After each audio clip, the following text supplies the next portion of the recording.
Now, the basic principle of a plasma torch is to superheat gas, as we mentioned earlier.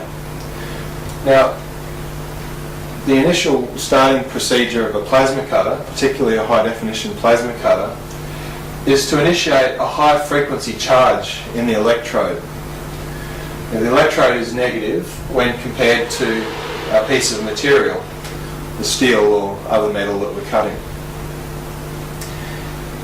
When the high frequency charge is enabled in the electrode, nothing happens at this stage. At the same time, a mixture of gas is injected through the outside, through the swirl ring and into the cavity and out through the nozzle. Now, this gas is a particular mixture and it can vary, but it usually comprises of gases such as oxygen, nitrogen, even compressed air. Because the gas is flowing over this highly charged electrode, it becomes ionised. What that does is it creates a conductive path between the electrode and the workpiece.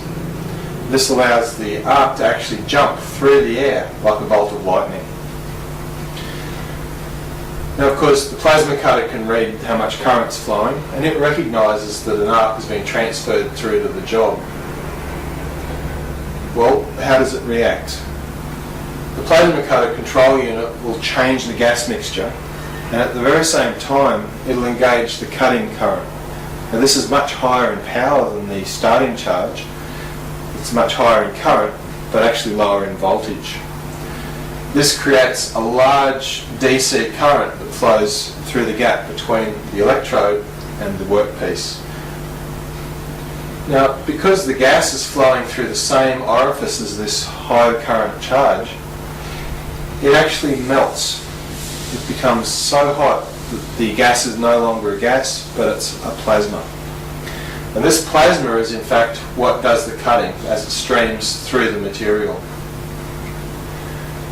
The swirl ring, as I drew earlier, creating a vortex, means that as the gas is coming down, it creates a very, very high speed vortex, and the gas swirls as it's being emitted.